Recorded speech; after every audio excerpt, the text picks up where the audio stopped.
ഇനിയെങ്കിലും എന്നെ വെറുതെ വിടുക. ഞാൻ ക്യാൻസർ രോഗമായിട്ട് ഞാൻ മല്ലിടുവാണ്. എനിക്ക് എന്റെ ഹൃദയത്തിന് വേണ്ടിയിട്ട് ജീവിച്ചേ പറ്റത്തുള്ളൂ. എന്നെ വെറുതെ വിടുവിച്ചു. കിച്ചു എന്നെ വെറുതെ വിട്. പിന്നെ നമുക്ക് രണ്ടുപേർക്ക് അറിയുന്ന പല കാര്യങ്ങളുണ്ട് അല്ലെ കിച്ചു? ഫ്യൂച്ചർ വരെ ബാധിക്കുന്ന കാര്യങ്ങളുണ്ട്. സോ അതെന്നെ കൊണ്ട് പറയിപ്പിക്കരുത് കിച്ചു. എന്റെ കുഞ്ഞ് നിന്നെ ചേട്ടനായിട്ട് കണ്ടുപോയി. ഇനി എന്നെ കൊണ്ടൊന്നും പറയിപ്പിക്കരുത് കിച്ചു.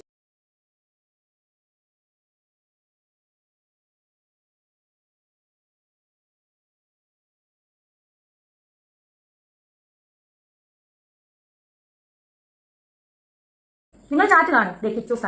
കിച്ചു സാൻ ഫുള്ള് കാണാമോ ചാറ്റ്? വേണ്ടേ, എന്റെ ചാറ്റ് കാണിച്ചുകൊണ്ടാണ് ഞാനിത് പുറത്ത് വിട്ടത് കേട്ടോ. അല്ലെങ്കിൽ ഞാൻ ഒരിക്കലും വിടത്തില്ലായിരുന്നു മോനെ. വേണ്ടേ കിച്ചു ഞാൻ തമ്മിലുള്ള ചാറ്റാണ്, സബ്സ്ക്രിപ്ഷന്റെ കാര്യമാണ്. അപ്പൊ എന്റെ കുഞ്ഞു മോനെ കിച്ചു, നീ സമ്മതിച്ചുകൊണ്ടാണ് അമ്മ ഇത് ചെയ്തത്. പിന്നെ മോൻ ഗുഡ് എന്ന് പറഞ്ഞുകൊണ്ടാണ് മോൻ അന്ന് എന്നോട് പറയാനേ അമ്മേ അത് വേണ്ട കേട്ടോ എന്ന് പറയാൻ അമ്മ ഇത് ചെയ്യത്തില്ലായിരുന്നു മോനെ. മോൻ ഗുഡ് നന്നായി എന്ന് പറഞ്ഞുകൊണ്ട് മാത്രമാണ് ഞാനത് ചെയ്തത്. തുടങ്ങി അന്നാണ് നിങ്ങൾ ഓർത്തോണം. എന്റെ തുടങ്ങി അന്ന് 500 സബ് കഴിഞ്ഞോട്ടെ. അപ്പൊ കിച്ചു എന്താ എന്നോട് പറഞ്ഞ മറുപടി? നിങ്ങൾ മേലെ ഇത് ചെയ്യരുതെന്നല്ല പറഞ്ഞത്, നിങ്ങൾ ഇത് ഒരിക്കലും ചെയ്യരുതെന്ന് കിച്ചു അന്ന് എന്നോട് പറയുമായിരുന്നെങ്കിൽ മോനെ കിച്ചു അമ്മ സബ്സ്ക്രിപ്ഷൻ തുടങ്ങത്തില്ല. പക്ഷെ മോൻ എന്നാ പറഞ്ഞെന്നറിയോ? ഗുഡ് എന്ന്. അതിനുശേഷം ഞാൻ പറഞ്ഞ 600 കഴിഞ്ഞു 150 രൂപയാണ്. അപ്പൊ കിച്ചു പറയാ 150. നിങ്ങൾ കണ്ടോ? എന്നെ വെറുതെ വിട് കിച്ചു എന്നെ വെറുതെ വിട്. പിന്നെ നമുക്ക് രണ്ടുപേർക്ക് അറിയുന്ന പല കാര്യങ്ങളുണ്ട് അല്ലെ കിച്ചു? ഫ്യൂച്ചർ വരെ ബാധിക്കുന്ന കാര്യങ്ങളുണ്ട്. സോ അതെന്നെ കൊണ്ട് പറയിപ്പിക്കരുത് കിച്ചു. എന്റെ കുഞ്ഞ് നിന്നെ ചേട്ടനായിട്ട് കണ്ടുപോയി.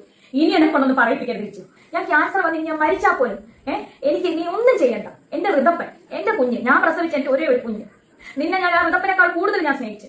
നിന്നെ ഞാൻ ഋതപ്പനേക്കാൾ കൂടുതൽ ഞാൻ നിനക്ക് എന്റെ സബ്സ്ക്രിപ്ഷനിൽ കിട്ടിയ പൈസ വരെ ഞാൻ നിനക്ക് തന്നു. ഒരുപാട് പൈസ ഞാൻ ഉറക്കം ഒളിച്ച്, ഞാൻ ആൽബങ്ങൾ ചെയ്തത്, ഞാൻ ഉറക്കം ഒളിച്ച് ഗൾഫിൽ പോയി പ്രൊമോഷൻ ചെയ്തത് എല്ലാം ഞാൻ നിനക്ക് അതിന് ഒരു ഓഹരി ഞാൻ നിനക്ക് തന്നിട്ടുണ്ട്. നീ അതെല്ലാം വാങ്ങിച്ചിട്ടുണ്ട്. ആ ചാറ്റുകളെല്ലാം എന്റെ ഉണ്ട്. പക്ഷെ ഞാൻ അത് കാണിക്കത്തില്ല കിച്ചു. നീ അല്ല ഞാൻ. നിന്റെ അമ്മ സ്വന്തം പെട്ടെന്നുള്ള നിന്നെ ഇട്ടിട്ട് പോയത് 1.5 വയസ്സിലൊക്കെ കഥകൾ വരെ എന്നോട് നീ പറഞ്ഞു. കൊല്ലത്തെ വീട്ടിൽ വെച്ച് നീ ചെറുപ്പത്തിൽ അനുഭവിച്ച കാര്യങ്ങൾ വരെ നീ എന്നോട് പറഞ്ഞിട്ടുണ്ട്. രാഹുൽ ദാസിനെ പറ്റി എന്നെ പറ്റി പറയുന്നല്ലോ സബ്സ്ക്രിപ്ഷൻ. ഞാൻ സബ്സ്ക്രിപ്ഷൻ അല്ലേ തുടങ്ങുള്ളൂ നിയമപരമായിട്ട്. നിയമവിരുദ്ധമായിട്ട് ഞാനൊന്നും ചെയ്തിട്ടില്ലല്ലോ കിച്ചു. നീ ഇപ്പോഴല്ലേ 1 വർഷമായിട്ടല്ലേ നീ ഇപ്പം സ്വന്തം കാര്യം നിൽക്കാൻ തുടങ്ങിയ കാര്യങ്ങളൊക്കെ. ഇതിന് മുന്നേ രാഹുൽ ദാസ് ഉണ്ടായിരുന്നു.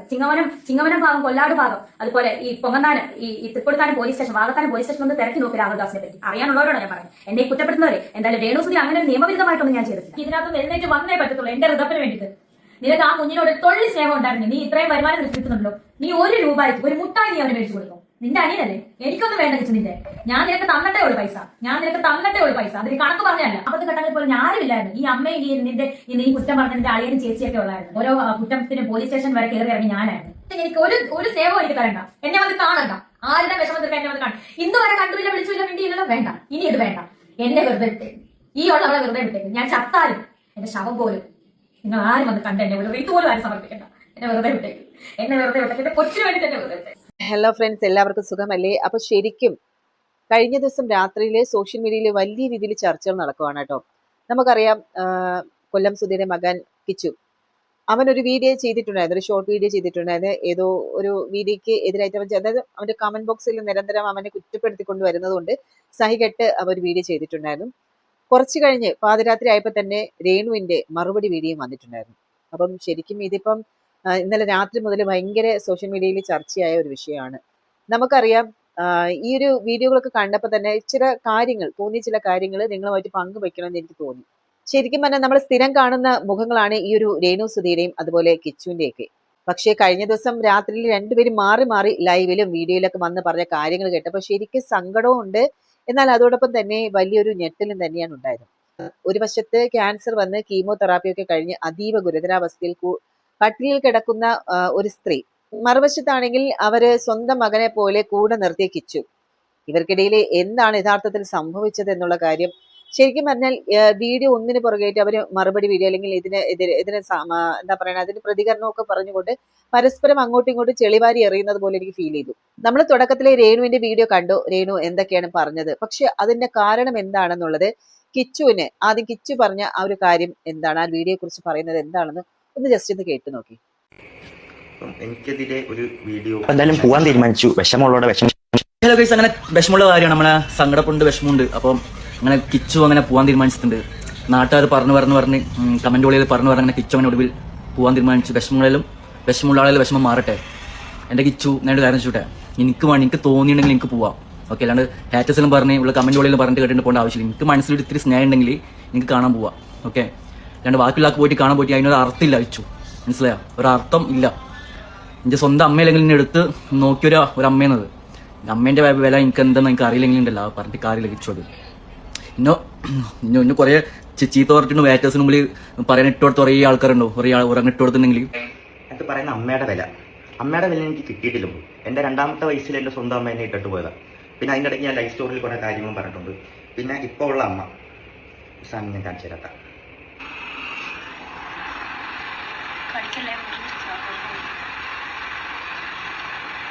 ഇതൊക്കെ നിങ്ങൾ പറയുന്ന എടുത്തു വളർത്തിയ മോൻ കണ്ട സാധനങ്ങളാണിത്, മനസ്സിലായത്? അപ്പോൾ ഞാനിത് കണ്ടിട്ട് മെസ്സേജ് ഇട്ടു. ഇത് കണ്ടു കഴിഞ്ഞാൽ ഋതപ്പൻ്റെ അവസ്ഥ എന്തായിരിക്കും? ഋതപ്പൻ്റെ കൂടെ പഠിക്കുന്നവരാണെങ്കിലും ഇപ്പം മിക്ക പിള്ളേരാണെങ്കിലും പോലും സോഷ്യൽ മീഡിയ യൂസ് ചെയ്യുന്ന ആൾക്കാരാണ് കൂടുതൽ.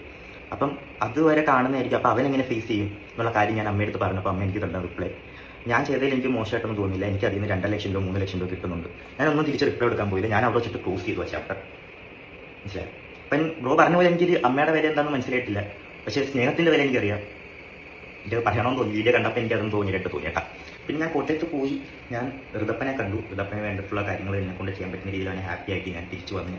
അമ്മേനെ കാണാൻ പറ്റിയില്ല. അമ്മേനെ കാണാൻ ഇപ്പോൾ പറ്റില്ല, ആശുപത്രി എന്നുള്ള രീതി പറഞ്ഞു. ആശുപത്രി പോയാലും കാണാൻ പറ്റത്തില്ല എന്ന് പറഞ്ഞു. എന്തായാലും അമ്മയുടെ ഇത് അസുഖം എന്തായാലും മാറട്ടെ, പ്രാർത്ഥിക്കാം. അതേ എന്നെ കൊണ്ടും പറ്റത്തുള്ളൂ, നിങ്ങളെ കൊണ്ടും പറ്റത്തുള്ളൂ. അത് ഞാൻ ചെയ്യുന്നുണ്ട്. എന്തായാലും മാറട്ടെ.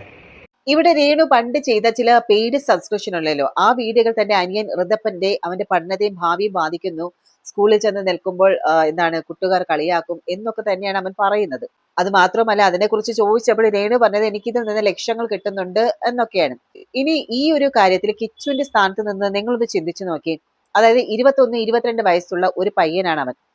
തന്റെ കുടുംബത്തിലെ ഒരാൾ ചെയ്യുന്ന കാര്യം ആ ഒരു കാരണം കൊണ്ട് തന്നെ നാട്ടുകാരുടെ മുന്നിൽ തല ഉയർത്തി നിൽക്കാൻ പറ്റുന്നില്ല എന്ന് അങ്ങനെ ഒരു കാര്യം വരുമ്പോൾ അതിലുണ്ടാകുന്ന ഒരു സങ്കടം, ഒരു ദേഷ്യം, അതൊക്കെ ഉണ്ടല്ലോ, അത് സ്വാഭാവികമാണ്. അതുകൊണ്ട് തന്നെ കിച്ചുവിനെ നമുക്ക് പൂർണ്ണമായിട്ട് അങ്ങോട്ട് കുറ്റപ്പെടുത്താനൊന്നും പറ്റത്തില്ല. പക്ഷെ ഈ ഒരു വീഡിയോ, അതായത് കിച്ചു പുറത്തുവിട്ട ഷോർട്ട് വീഡിയോക്ക് പിന്നാലെ തന്നെ രേണു ലൈവിൽ വന്ന് കാര്യങ്ങൾ പറഞ്ഞിട്ടുണ്ടായിരുന്നു. അതിന്റെ ബാക്കി ഭാഗങ്ങളൊന്ന് കേട്ടു നോക്കി. ഹലോ, നമസ്കാരം. Welcome back to my YouTube channel. Renu സുധിയാണ്. ഇങ്ങനെ ഒരു വീഡിയോ ഞാൻ എടുക്കണ്ടെന്ന് ഓർത്തിരിക്കുമായിരുന്നു. അതായത് ഞാനിപ്പം വയ്യാണ്ട് കിടക്കുമായിരുന്നു. അപ്പോഴാണ് എൻ്റെ വീട്ടുകാർ തന്നെ എൻ്റെ ഒരു വീഡിയോ ശ്രദ്ധയിൽപ്പെടുത്തിയത്. വേറെ അതല്ല, കിച്ചു എന്നല്ല യഥാർത്ഥ പേര്, രാഹുൽ ദാസ്. കിച്ചുന്ന് അവൻ്റെ അച്ഛനും വീട്ടുകാരൊക്കെ ഇട്ട പേരാണ്. ഇപ്പോഴത്തെ പുതിയ വിഷയം, ഞാൻ 1 മാസമായി ക്യാൻസർ ബാധിതയായിട്ട്. അതായത് എല്ലാവരും അറിഞ്ഞിട്ട് ക്യാൻസർ ആണ്, അവരുടെ ചികിത്സ തുടങ്ങിയിട്ട് ഞാൻ കിടപ്പാണ്. നിങ്ങൾക്കറിയാം, ഞാൻ ഈ ഐസിയുലൊക്കെ ആയിരുന്നു വന്നാൽ വയ്യാതെ. 1 മാസമായിട്ട് എനിക്ക് സബ്സ്ക്രിപ്ഷൻ ഒന്നുമില്ല. നിങ്ങൾക്ക് എല്ലാവർക്കും എന്നെ കുറ്റപ്പെടുത്തിയവർ പോലും അത് ക്ഷമ ചോദിച്ചുകൊണ്ടിരിക്കുന്ന സമയത്ത്, കാരണം ക്യാൻസർ എന്ന് പറയുന്ന രോഗം അങ്ങനെയാണ്. അപ്പം ആ സമയത്ത് ഈ ഇത്രയും നാളുമായിട്ട് മിണ്ടാതിരുന്ന കിച്ചു എന്ന രാഹുൽ ഇപ്പോൾ ഒരു വീഡിയോ ആയിട്ട് മുന്നോട്ട് ഇറങ്ങിക്കുന്നു. സബ്സ്ക്രിപ്ഷൻ കൊണ്ടാണ് അമ്മയെ വെറുക്കുന്നോ എന്നൊക്കെ പറഞ്ഞു. ഞാനൊരു കാര്യം പറയട്ടെ, ഞാൻ എന്റെ ജീവിതത്തിൽ എന്ത് തുടങ്ങിയാൽ കിച്ചുവിനെ പരിചയപ്പെട്ടതിനെ തുടർന്ന്, എന്ത് സുചിത മരിച്ചതിനെ തുടർന്ന് എന്ത് തുടങ്ങിയാലും ഞാനത് കിച്ചുവിനെ അറിയിച്ചുകൊണ്ടാണ് ഞാൻ ചെയ്യുന്നത്. തെളിവുണ്ട് എൻ്റെ കയ്യിൽ, ഞാൻ നിങ്ങളെ കാണിക്കാം. കിച്ചു എന്തായാലും എന്റെ ചാറ്റ് പുറത്ത് വിട്ടല്ലോ, അപ്പൊ പിന്നെ എനിക്ക് പറയണമല്ലോ, പറയേണ്ട കാര്യങ്ങൾ എനിക്ക് പറയണം. ഞാൻ കിച്ചനോട് പറഞ്ഞ സബ്സ്ക്രിപ്ഷൻ ചാറ്റ് മാത്രമേ ഞാൻ കാണിക്കുള്ളൂ. കാരണം എന്നെ പറ്റി അതാണല്ലോ പറഞ്ഞത്, സബ്സ്ക്രിപ്ഷൻ ആണല്ലോ ഇപ്പം മെയിൻ പ്രശ്നമായിട്ട് ഇപ്പൊ പറഞ്ഞത്. അപ്പൊ ആ സബ്സ്ക്രിപ്ഷന്റെ ചാറ്റ് മാത്രമേ ഞാൻ കാണിക്കാം. ഓക്കെ, ഞാൻ കിച്ചനോട് പറഞ്ഞു, ഞാൻ നിങ്ങളെ കാണിക്കാം. കിച്ചു സാർ, ഞാൻ സബ്സ്ക്രിപ്ഷൻ തുടങ്ങി. അപ്പം ഒരു സ്മൈലിയുടെ ചിഹ്നം ഇട്ടപ്പോൾ കിച്ചു ആഹാ. അപ്പൊ ഞാൻ 500 സബ് കഴിഞ്ഞു കേട്ടോ. തുടങ്ങി അന്നാണെന്ന് നിങ്ങൾ ഓർത്തോണം. എന്റെ തുടങ്ങി അന്ന് 500 സബ് കഴിഞ്ഞു കേട്ടോ. അപ്പൊ കിച്ചു എന്താ എന്നോട് പറഞ്ഞ മറുപടി, നിങ്ങൾ മേലെ ഇത് ചെയ്യരുതെന്നല്ല പറഞ്ഞത്, നിങ്ങൾ ഇത് ഒരിക്കലും ചെയ്യരുതെന്ന് കിച്ചു അന്ന് എന്നോട് പറയുമായിരുന്നെങ്കിൽ, മോനെ കിച്ചു അമ്മ സബ്സ്ക്രിപ്ഷൻ തുടങ്ങത്തില്ല. പക്ഷെ മോൻ എന്നാ പറഞ്ഞെന്നറിയോ, ഗുഡ് എന്ന്. അതിനുശേഷം ഞാൻ പറഞ്ഞ 600 കഴിഞ്ഞു, 180 രൂപയാണ്. അപ്പൊ കിച്ചു പറയാത്താ 180. നിങ്ങൾ കണ്ടോ ചാറ്റ് കണ്ടോ? നിങ്ങൾ ചാറ്റ് കാണും. കിച്ചു സാൻ ഫുള്ള് കാണാവോ ചാറ്റ്? ഇതാണ് എന്റെ ചാറ്റ് കാണിച്ചുകൊണ്ടാണ് ഞാനിത് പുറത്ത് വിട്ടത് കേട്ടോ. അല്ലെങ്കിൽ ഞാൻ ഒരിക്കലും വിടത്തില്ലായിരുന്നു മോനെ. വേണ്ട കിച്ചു ഞാൻ തമ്മിലുള്ള ചാറ്റാണ്, സബ്സ്ക്രിപ്ഷന്റെ കാര്യമാണ്. അപ്പൊ എന്റെ കുഞ്ഞു മോനെ കിച്ചു, നീ സമ്മതിച്ചുകൊണ്ടാണ് അമ്മ ഇത് ചെയ്തത്. പിന്നെ മോൻ ഗുഡ് എന്ന് പറഞ്ഞുകൊണ്ടാണ് മോൻ അന്ന് എന്നോട് പറയാനേ അമ്മേ അത് വേണ്ട കേട്ടോ എന്ന് പറയാൻ അമ്മ ഇത് ചെയ്യത്തില്ലായിരുന്നു മോനെ. മോൻ ഗുഡ് നന്നായി എന്ന് പറഞ്ഞുകൊണ്ട് മാത്രമാണ് ഞാനിത് ചെയ്തത്. പിന്നെ നാക്കിന്റെ വീഡിയോ, നിങ്ങൾക്കറിയാം, ലൈവ് വീഡിയോ വന്നപ്പോൾ കിച്ചു എന്നോട് സംസാരിച്ചു. അപ്പോഴാണ് കിച്ചു എന്നോട് ഇത് സംസാരിക്കുന്നത്. അത്രയും നാളുമായിട്ട് കിച്ചു എന്നോട് ഇത് സംസാരിച്ചിട്ടില്ലായിരുന്നു. അങ്ങനെ സംസാരിച്ചപ്പോൾ ഞാൻ എന്താ പറഞ്ഞത്, കിച്ചു എത്രയോ പേര് ഓരോന്ന് ചെയ്യുന്നു, അവർക്കൊന്നും ഇല്ലാത്ത പ്രശ്നമാണ് എനിക്ക് പൈസ കിട്ടുന്നുണ്ടല്ലോ കിച്ചു, 2 ലക്ഷം രൂപ കിട്ടുന്നുണ്ടല്ലോ, അന്നത്തെ കാര്യം കേട്ടോ, നിങ്ങൾക്ക് കിട്ടുന്നുണ്ടല്ലോ കിച്ചു. അതാണ് ഞാൻ ആ പറഞ്ഞ കാര്യം. അത് കിച്ചു പുറത്തു വിടേണ്ട കാര്യം ഉണ്ടായിരുന്നു. അതുകൊണ്ടല്ലേ അമ്മ ഈ ചാറ്റ് പുറത്തു വിട്ടത്. പിന്നെ കിച്ചു മോനെ, നിങ്ങൾ എന്നെ പറ്റി കുറ്റം പറഞ്ഞ് ഇനിയിപ്പോൾ ഒരുപാട് വ്ളോഗേഴ്സ്, പിന്നെ കിച്ചുവിനെ ഇപ്പം നിയന്ത്രിക്കുന്ന ഒരു സ്ത്രീ ഉണ്ടെന്ന് എനിക്കറിയാം. അവർക്കൊന്നും അറിയത്തില്ല. ഒന്നും അറിയാതെ എന്റെ മെക്കെട്ട് കയറാൻ വരരുത്. മനസ്സിലായല്ലോ? ഒന്നും അറിയാതെ എന്റെ മെക്കെട്ട് കയറാൻ നിങ്ങൾ ദേവിയത്. ഞാൻ ക്യാൻസർ രോഗിയാണ്. ഇനിയെങ്കിലും കിച്ചു, ഇനിയെങ്കിലും ഈ അമ്മേനെ വെറുതെ വിടും. നീ എന്നെ നോക്കണ്ട, നീ എനിക്ക് ഗുണം ചെയ്യണ്ട, നീ എന്നെ അമ്മേനെ വിളിക്കണ്ട, ദയവേത് ഒന്നും എന്നെ നീ വിളിക്കണ്ട. എനിക്ക് എന്നെ ദ്രോഹിക്കാതിരുന്നൂടെ നിനക്ക് ഇനിയെങ്കിലും. ഞാൻ ക്യാൻസർ വന്നിട്ട് ഞാൻ മരിച്ചാൽ പോലും എനിക്ക് നീ ഒന്നും ചെയ്യണ്ട. എന്റെ ഋതപ്പൻ, എന്റെ കുഞ്ഞ്, ഞാൻ പ്രസവിച്ച എന്റെ ഒരേ ഒരു കുഞ്ഞ്, നിന്നെ ഞാൻ ആ ഋതപ്പനേക്കാൾ കൂടുതൽ ഞാൻ സ്നേഹിച്ചു. നിന്നെ ഞാൻ ഋതപ്പനേക്കാൾ കൂടുതൽ ഞാൻ നിനക്ക് എന്റെ സബ്സ്ക്രിപ്ഷൻ കിട്ടിയ പൈസ വരെ ഞാൻ നിനക്ക് തന്നു. ഒരുപാട് പൈസ വരെ ഞാൻ ഉറക്കം ഒളിച്ച്, ഞാൻ ആൽബങ്ങൾ ചെയ്തത്, ഞാൻ ഉറക്കം ഒളിച്ച് ഗൾഫിൽ പോയി പ്രൊമോഷൻ ചെയ്തത് എല്ലാം ഞാൻ നിനക്ക് അതിന് ഒരു ഓഹരി ഞാൻ നിനക്ക് തന്നിട്ടുണ്ട്. നീ അതെല്ലാം വാങ്ങിച്ചിട്ടുണ്ട്. ആ ചാറ്റുകളെല്ലാം എന്റെ ഉണ്ട്. പക്ഷെ ഞാൻ കാണിക്കത്തില്ല ലഭിച്ചു. നീ അല്ല ഞാൻ. നിന്റെ അമ്മ സ്വന്തം പെട്ടെന്നുള്ള നിന്നെ ഇട്ടിട്ട് പോയതൊട്ട് 1.5 വയസ്സിലൊക്കെ കഥകൾ വരെ എന്നോട് നീ പറഞ്ഞു. കൊല്ലത്തെ വീട്ടിൽ വെച്ച് നീ അനുഭവിച്ച ചെറുപ്പത്തിൽ അനുഭവിച്ച കാര്യങ്ങൾ വരെ നീ എന്നോട് പറഞ്ഞിട്ടുണ്ട്. ഞാൻ അതൊന്നും ചെറുപ്പത്തിൽ അനുഭവിച്ച കാര്യങ്ങൾ വരെ നീ എന്നോട് പറഞ്ഞിട്ടുണ്ട്. ഞാൻ അതൊന്നും പുറത്ത് വിടുന്ന ലഭിച്ചു. ഞാൻ അങ്ങനത്തെ ഒരു അമ്മയല്ല, ഞാൻ അങ്ങനത്തെ ഒരു സ്ത്രീ അല്ല. ഇനിയെങ്കിലും എന്നെ വെറുതെ വിടുക. ഞാൻ ക്യാൻസർ രോഗമായിട്ട് ഞാൻ മല്ലിടുവാണ്. എനിക്ക് എന്റെ ഹൃദയത്തിന് വേണ്ടിയിട്ട് ജീവിച്ചേ പറ്റത്തുള്ളൂ. എന്നെ വെറുതെ വിടുവിച്ചു. കിച്ചു എന്നെ വെറുതെ വിടും. പിന്നെ നമുക്ക് രണ്ടുപേർക്ക് അറിയുന്ന പല കാര്യങ്ങളുണ്ട് അല്ലെ കിച്ചു? ഫ്യൂച്ചർ വരെ ബാധിക്കുന്ന കാര്യങ്ങളുണ്ട്. സോ അതെന്നെ കൊണ്ട് പറയിപ്പിക്കരുതിച്ചു. എന്റെ കുഞ്ഞു നിന്നെ ചേട്ടനായിട്ട് കണ്ടുപോയി. ഇനി എന്നെ കൊണ്ടൊന്നും പറയിപ്പിക്കരുതിച്ചു. രാഹുൽ ദാസിനെ പറ്റി എന്നെ പറ്റി പറയുന്നല്ലോ സസ്പെഷൻ. ഞാൻ സസ്പെഷൻ അല്ലേ തുടങ്ങുള്ളൂ നിയമപരമായിട്ട്. നിയമവിരുദ്ധമായിട്ട് ഞാനൊന്നും ചെയ്തിട്ടില്ലല്ലോ. കിച്ചു, നീ ഇപ്പോഴല്ലേ 1 വർഷമായിട്ടല്ലേ നീ ഇപ്പം സ്വന്തം കാര്യം നിൽക്കാൻ തുടങ്ങിയ കാര്യങ്ങളൊക്കെ. ഇതിന് മുന്നേ ഒരു രാഹുൽ ദാസ് ഉണ്ടായിരുന്നു. ചിങ്ങവനം ഭാഗം, കൊല്ലാട് ഭാഗം, അതുപോലെ ഈ പൊങ്ങന്താനം, ഈ Thrikkodithanam police station, Vakathanam police station ഒന്ന് തിരക്കി നോക്കി രാഹുൽ ദാസിനെ പറ്റി. അറിയാനുള്ളവരോടാണ് ഞാൻ പറയുന്നത്. എന്നെ കുറ്റപ്പെടുത്തുന്നവരെ. എന്തായാലും രേണുസുതി അങ്ങനെ നിയമവിരുദ്ധമായിട്ടൊന്നും ഞാൻ ചെയ്തിട്ടില്ല. അങ്ങനെയുള്ളവർ കുറച്ചും കൂടെ അറിയണമെങ്കിൽ ആ പോലീസ് സ്റ്റേഷനിലോ അല്ലെങ്കിൽ ആ നാട്ടിലോ കൊല്ലാട് നാട്ടിലോ ഒന്ന് കിച്ചുനെ പറ്റി, രാഹുൽ ദാസിനെ പറ്റി തിരക്കി നോക്ക്. അപ്പൊ എനിക്കതും പറയാമല്ലോ രാഹുൽ. കിച്ചു, ഇനിയെങ്കിലും എന്നെ ഇനി അമ്മേനെ വിളിച്ചില്ലേലും കുഴപ്പമില്ല. എന്നെ ഇനി ഉപദ്രവിക്കാൻ വിടുക. ഞാൻ നിന്നെ ചോദിക്കാൻ വരുന്നില്ല. എന്നെ ഉപദ്രവിക്കാൻ വിടുക. ഞാൻ ഒരു ക്യാൻസർ പേഷ്യന്റ് ആണ്. ഞാൻ നിങ്ങളുടെ കാല് പിടിച്ച്, നിന്റെ കാല് പിടിച്ച് ഞാൻ പറയും. എന്റെ നെഞ്ചത്ത് അടിക്കാൻ പറ്റുന്നില്ല. ഹിറ്റ് ലൈൻ കിടക്കുന്നുണ്ട്. ഞാൻ അടിച്ചു കഴിഞ്ഞാൽ എനിക്ക് വേദനിക്കും. ഞാൻ കാല് പിടിച്ച് പറയുക. എന്നെ ഇനി നാക്കിട്ട് എന്നെ ഇനി കുത്തി ഇനി എന്നെ സംസാരിപ്പിക്കുക. എനിക്ക് വയ്യ. ഇനി എന്റെ പേരെടുത്തിടരുത്. എനിക്ക് ഗുണം ചെയ്തില്ലെങ്കിലും എന്നെ ദ്രോഹിക്കാതിരിക്കുക. എന്റെ കുഞ്ഞിനെ ഓർത്ത് ഇതിനകത്ത് എഴുന്നേറ്റ് വന്നേ പറ്റത്തുള്ളൂ. എന്റെ ഹൃദയത്തിന് വേണ്ടിയിട്ട്. നിനക്ക് ആ കുഞ്ഞിനോട് തൊള്ളി സ്നേഹം ഉണ്ടായിരുന്നു. നീ ഇത്രയും വരുമാനം കിട്ടുന്നുണ്ടല്ലോ. നീ 1 രൂപയ്ക്ക് ഒരു മുട്ടായി നീ അവനെ മേടിച്ചു കൊടുക്കും. നിന്റെ അനിയനല്ലേ? എനിക്കൊന്നും വേണ്ട കിച്ചു നിന്റെ. ഞാൻ നിനക്ക് തന്നിട്ടേ ഉള്ളു പൈസ. അതിന് കണക്ക് പറഞ്ഞല്ല. അമ്മയ്ക്ക് പറയാൻ ഒരുപാട് കാര്യങ്ങൾ, തെളിവ് സഹിതം കാര്യങ്ങളാണ്. ഇപ്പൊ മോൻ സ്നേഹം കാര്യങ്ങളൊക്കെ ആയിട്ട് അച്ഛന്റെ കാര്യങ്ങളൊക്കെ പറഞ്ഞ് മോശം കാര്യങ്ങളൊക്കെ ആവുന്നുണ്ട്. പല ആളുകൾക്ക് മോന്റെ വോയിസ് റെക്കോർഡും കാര്യങ്ങളും ഇപ്പോഴും നമ്മുടെ ചേട്ടൻ അളിയന്റെ ഫോണിനകത്ത് ഇപ്പോഴും കിടപ്പുണ്ട്. ഇവിടെ രേണുസുതി കിച്ചുവിനെതിരെ പല രീതിയിൽ പല കാര്യങ്ങൾ പറയുന്നുണ്ട്. കിച്ചു ഗുഡ് എന്നൊരു കാര്യം പറഞ്ഞത്, അതായത് സബ്സ്ക്രിപ്ഷൻ തുടങ്ങിയ കാര്യമൊക്കെ പറഞ്ഞപ്പോൾ കിച്ചു ഗുഡ് എന്നാ പറഞ്ഞത്. ശരിക്കും എനിക്ക് ആ ചാറ്റിൽ കണ്ടപ്പോൾ എന്താണ് എന്റെ മനസ്സിൽ വന്നത് എന്താണെന്ന് അറിയുമോ? രേണു സബ്സ്ക്രിപ്ഷൻ തുടങ്ങുന്നത് കൊണ്ട് ആർക്കും ഒരു ബുദ്ധിമുട്ടുമില്ല. രേണു സബ്സ്ക്രിപ്ഷൻ ചെയ്യുന്നത് രേണു മാത്രമല്ല, ഒരുപാട് സെലിബ്രിറ്റികൾ സബ്സ്ക്രിപ്ഷൻ ചെയ്യുന്നുണ്ട്. അത് സെലിബ്രിറ്റി സ്റ്റാറ്റസ് ഉള്ളവർക്കാണ് ഈ ഒരു സബ്സ്ക്രിപ്ഷൻ കൊണ്ട് ഗുണമുള്ളത്. പിന്നെ അത്യാവശ്യം റീച്ച് ഒക്കെ വേണം. അല്ലാതെ സാധാരണക്കാരനായിട്ട് റീച്ചും ഇല്ലാത്ത ഒരാൾ സബ്സ്ക്രിപ്ഷൻ തുടങ്ങിയിട്ട് ഒരു കാര്യമില്ല. അപ്പൊ ഇവിടെ രേണു സബ്സ്ക്രിപ്ഷൻ തുടങ്ങി. ഓക്കെ, 500 ഫോളോവേഴ്സായി, 600 ഫോളോവേഴ്സായി എന്നൊക്കെ കിച്ചുവിനോട് പറഞ്ഞപ്പോൾ കിച്ചു പറഞ്ഞു ഗുഡ്. ഈ കിച്ചു പറഞ്ഞത് എന്താണ്? കിച്ചുവിന്റെ വീഡിയോയിൽ കിച്ചു പറഞ്ഞത് എന്താണ്? കിച്ചു സബ്സ്ക്രിപ്ഷൻ തുടങ്ങിയതിനെ കുറിച്ചാണോ എതിർത്തത്? അല്ല. ആ സബ്സ്ക്രിപ്ഷൻ വീഡിയോയിൽ രേണുവിന്റെ ഒരു കണ്ടന്റിനെയാണ് അവൻ ചോദ്യം ചെയ്തത്. ഇവിടെ രേണുവിന് ആ കാര്യം മനസ്സിലായില്ല എന്ന് തോന്നുന്നു. ഈ 500 600 സബ്സ്ക്രൈബർ ഉണ്ടായിരുന്ന സമയത്ത് രേണുവിന്റെ കണ്ടന്റ് എത്ര തരത്തിലായിരുന്നു എന്നറിയില്ല. പക്ഷെ അതിര് വിട്ടപ്പോഴാണ് ശരിക്കും കിച്ചു ആ ഒരു ചോദ്യം കൊണ്ട് രേണുവിന്റെ അടുത്തേക്ക് പോയത്. അപ്പൊ ഈ കാര്യങ്ങളൊക്കെ പറഞ്ഞ് ഇപ്പൊ രേണുവിനെതിരെ കിച്ചു പറഞ്ഞു എന്നുള്ള രീതിയിലാണ് രേണു രാത്രിയിൽ തന്നെ ലൈവിൽ പറഞ്ഞത്. രേണുവിന്റെ ആ വീഡിയോക്ക് താഴെ തന്നെ പല രീതിയിലും നെഗറ്റീവ് കമന്റ്സ് വരുന്നുണ്ട്.